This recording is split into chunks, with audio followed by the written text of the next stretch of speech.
Welcome to this Zentangle Quickie. My name is Heather Hartwick Gladden. I'm a certified Zentangle teacher, and today we're going to take a look at the Tangle Sun from CZT Hanna Shan. All right, so if you have been following these, as I'm doing them, yesterday, and if you haven't, then you could always go look it up. Yesterday I did a tangle called Tri-Snail, and it's a spiral-based tangle. Sun is also a spiral-based tangle. And it's set up just a little bit different. If you've done the Tangle Muka, it is similar to that.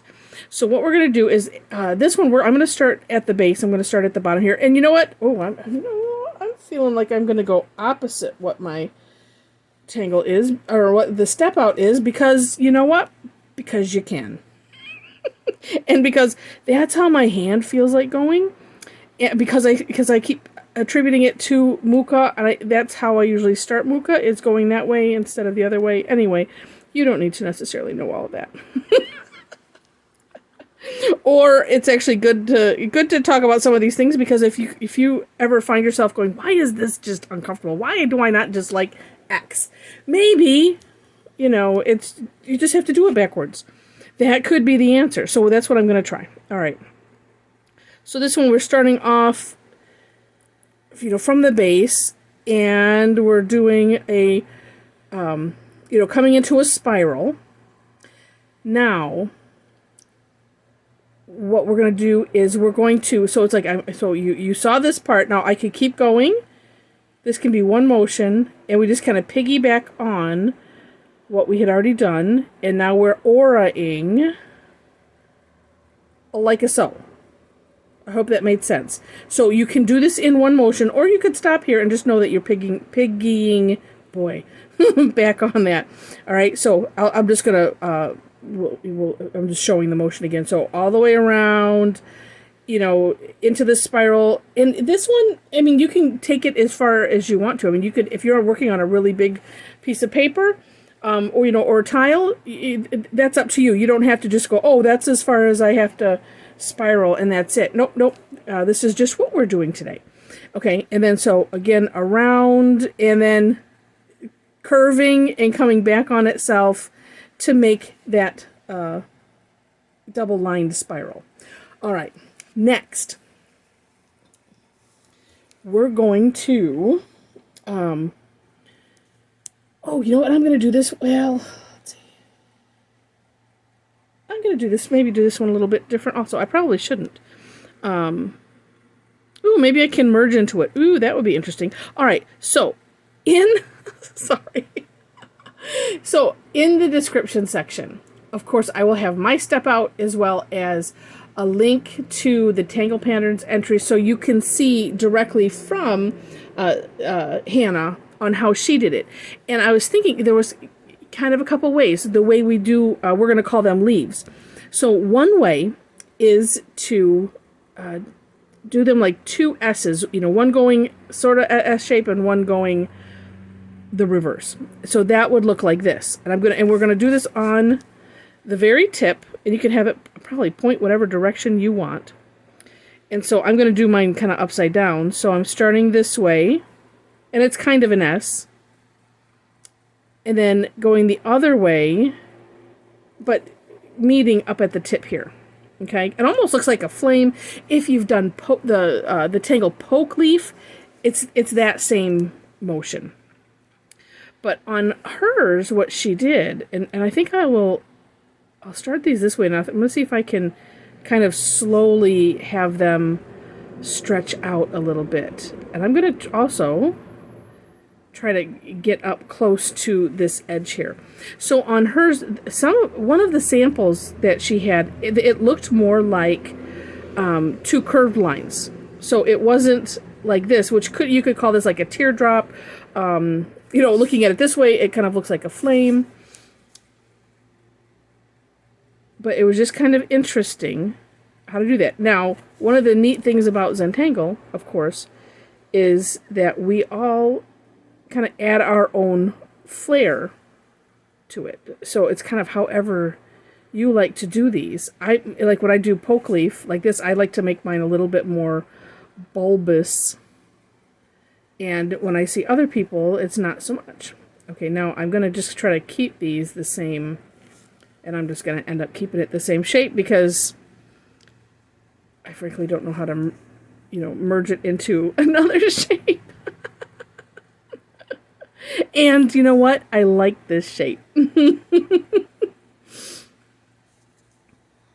And so we're just going all the way around the outside.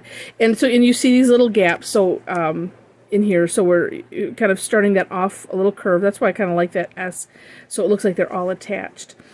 Also, you want to make sure to click on that for more inspiration link, because in it is a picture of the plant that inspired it, and its leaves. It's a I forgot the actual the Latin name.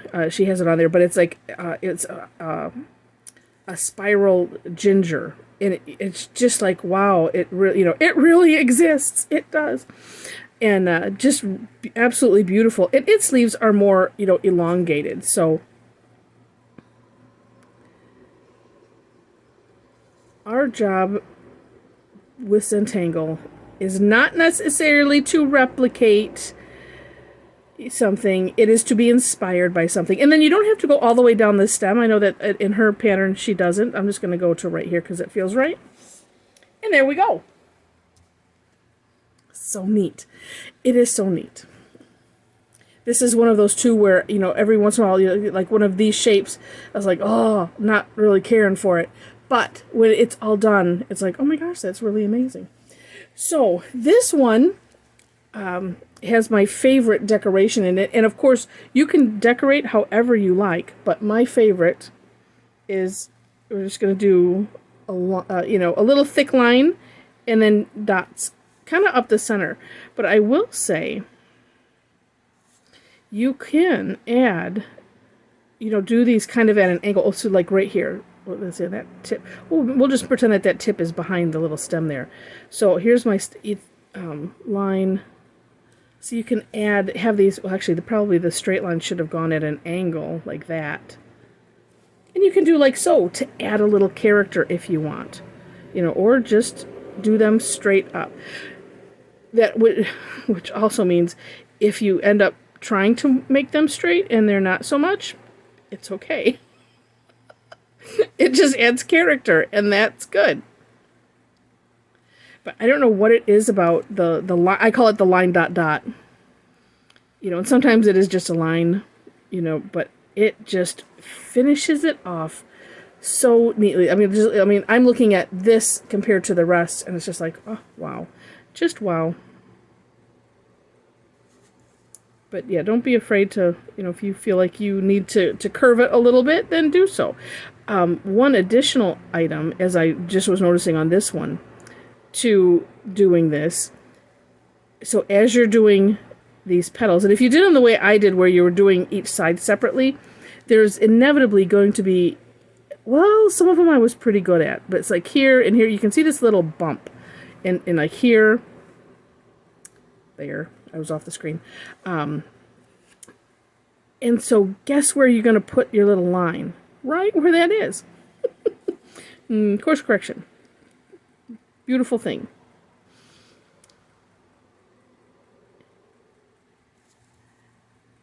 Yeah, so it's nice to think about those things that you can do. So if things kind of go, if you're feeling like they're going a little wonky, don't worry about it. Wait till it's all the way done and then assess. And honestly, if it's something that, say really bothers you or something, I would just walk away from it. Or I've done this where I flip it over and I don't look at it for a few seconds or minutes and then come back, and then it's like, oh my gosh, look at how cool that is.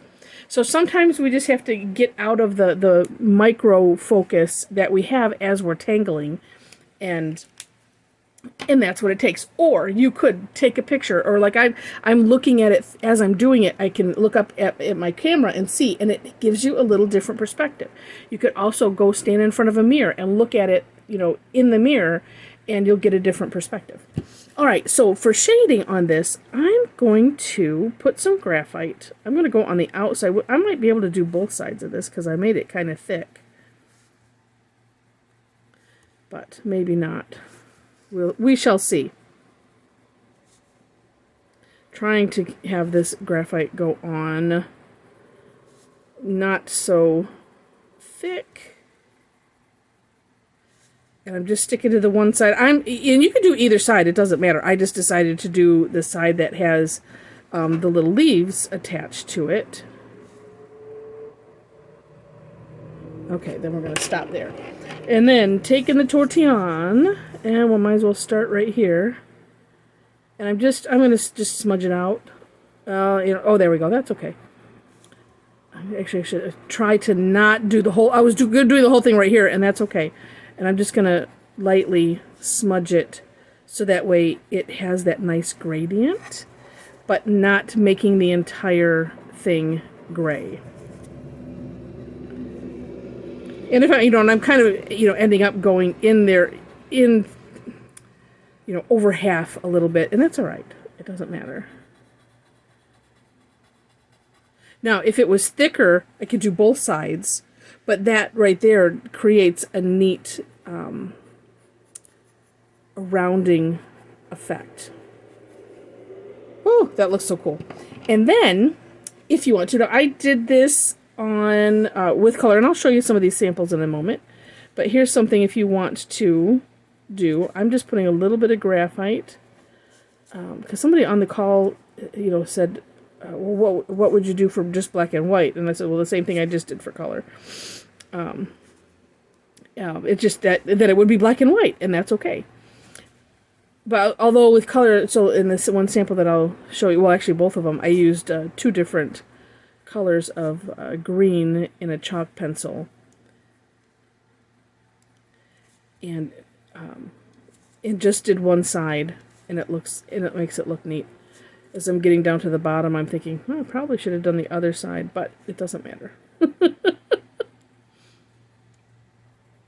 And you don't have to, actually, you could just put graphite up the center of those and smudge it just a little bit.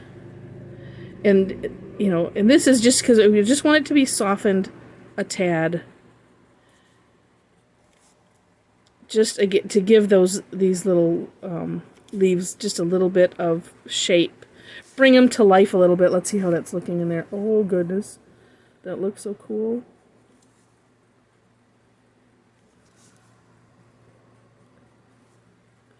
I'm enamored by these because they're just, from someone who doesn't feel like they can draw anything, because we're following steps. Like somebody could just say, oh, here, well, and I'm going to take that back, before Zentangle. Because now with having Zentangle, I can, in my mind, I start taking things apart and then seeing the independent pieces, and I could see how to do it now. But prior to this, if somebody said, oh, do this, I'd be like, I don't even know where to start. And no. So, oh, doesn't that look neat? Oh my gosh, that's so cool. All right, I'm going to back this camera up so you can see these, because the other ones are, I used the 3.5-inch tile, because this was from our class, our Tangle time. And so this is the one I mentioned. I did... See, it's all the same thing, same decoration. You can decorate the leaves differently if you want to. You could do something in the stem if you want to. Yeah, and this one I did the opposite side, which is kind of funny. But just a little chalk. It was the same process that I did with the black and white. But I used a dark green chalk pencil, and these are General's pastel chalks, chalk pencils that I use. And, then the lighter green. And just, isn't that, I just think it's so fantastic. Then decided, oh, I should try this on a black tile. And I used two different colors of the green metallic jelly rolls. And then the same chalk pencils on the inside. This one I added a little bit of white. Just because that dark green, you can kind of see it in the camera. Sometimes with the lighting and through a camera, it's sometimes hard to see the color. But I used a gold jelly roll for the pattern. Oh, no, I'm sorry. No, take that back. That was a different one. I did gold. I did the two colors of green. It looks gold almost. And then, used the chalk pencils. So I just want to share those as some extra thoughts for you. And hope you enjoyed this. If you did, In the description section also are ways to connect. So if you'd like to take part in one of our live classes, we'd love to have you. I do a combination of paid and free classes. Right now, the paid classes are like once a month, but the free ones I have every Thursday and on the occasional Tuesday. So check out my website, which has the ways to connect and follow, so you can see when things are posted. And I'm trying to think what else, and other things Zentangle on the site. Also, if you enjoyed, would love to have a like, a thumbs up. Feel free to share if you enjoyed this. You want to share it with some friends, that would be fantastic. And would love to have you as a subscriber if you're not already. So if you want to, hit that subscription button. Also, hit the notification bell next to it so you can tell YouTube how you want to be notified, if you want to be notified at all. And I know personally, I don't like all of the pop-ups and a bunch of emails. I prefer to not be notified, but I like to have subscriptions, so that way I can, when I go to YouTube, I can see who has new content and then take a look from there. So that is on you, up to you.